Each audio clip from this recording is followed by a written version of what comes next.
Hello there, good people. Hi, I'm Jason with Green Country Agroforestry. It's a nice, bright, sunny morning today, but we have been getting frost for the last few mornings, and the road covers have been doing a great job in protecting our vegetables over here in our little tiny gopher-proof fall vegetable plot. Let's have a look.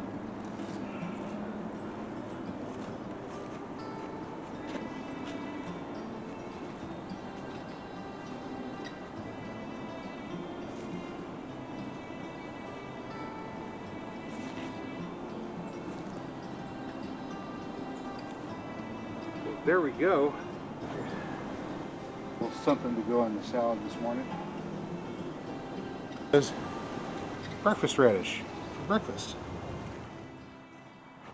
Now, although row covers can be useful for some cool season crops like the radishes and the carrots, for other things like these peanuts, the season is over and it's time to see what we got. So let's have a look. I started these peanuts this past year as part of my Can I Plant That series, and I started them using peanuts that you would find in common birdseed. And lo and behold, they worked really well, they grew, and I know they produced some peanuts. The question is, how much? Let's dig in here and find out. We're going to loosen with the garden fork all around. And I want to get under the plant as much as possible. The peanuts are not true nuts, they're actually a legume, like a bean, but instead of producing the pods above the ground where you can pick them easily like your pole beans or your peas, they like to put down pegs into the ground, or in this case, into that layer of wood mulch. If you're ever wondering, can you use wood mulch in peanuts? Yes, you can. Oh, hello. Found a little toad here. You startled me. All right. So, can you use wood mulch in peanuts? Yes, you can. But it goes down into the soil, and in the soil it produces these little seed pods here, which are of course the peanuts. Let's go ahead and see if I can get them out without losing them. This is the reason why you want to loosen up the soil with your garden fork first before pulling the plants up. This is a smaller one, but it still has quite a few nuts on it, and of course there's probably some in the ground too. Just pull through here a bit, see if I can find them. Of course, like all other legumes, peanuts form associations with bacteria in the soil that will draw nitrogen out of the air and use that as fertilizer, not only for the peanut but for everything that's around it.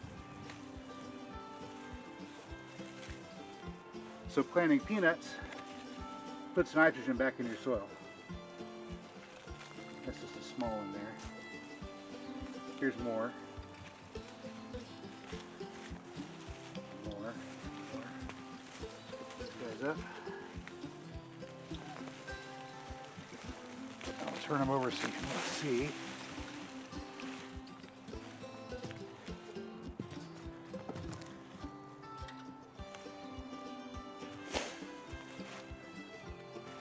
I think, good people, we've got some nuts.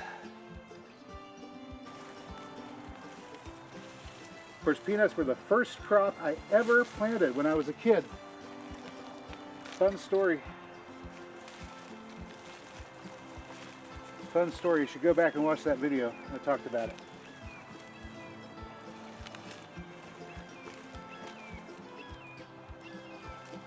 Yeah, see, there's more in the ground there. There's more.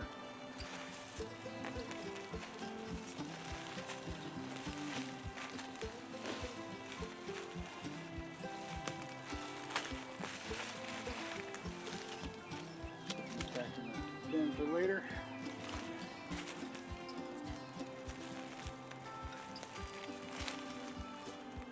Now, I'm a big fan of planting your own fertilizer. So planting leguminous plants, clovers, is good. Of course, peanuts is also good.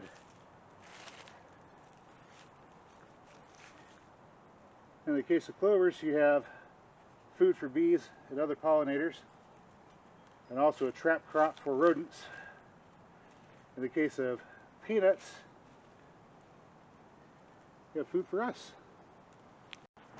Now that I've got these peanuts out that were ground cover for this area, incidentally, peanuts make a decent ground cover. Space them about a foot apart, they fill in the area nicely. Now I've got the peanuts out of this area, it's time to replace that ground cover, and since we're entering a cool season, we're going to use Dutch white clover, Trifolium repens, sown with a salt shaker.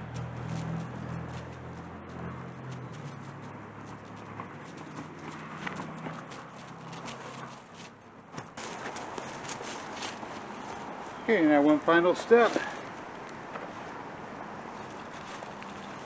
I'm going to take our peanuts and lay them out someplace where they can dry and cure.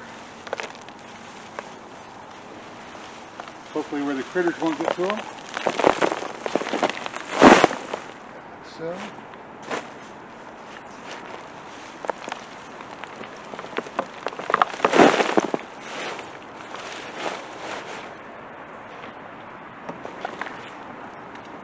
Shaky forecast.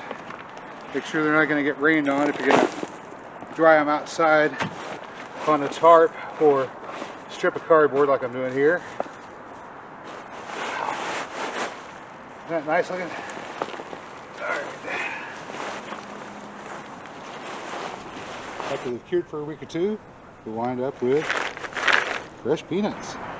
And hey, that's all I've got for you today, good people. As always, if you found this video informative or entertaining, well, you know what to do. I'll catch you next time.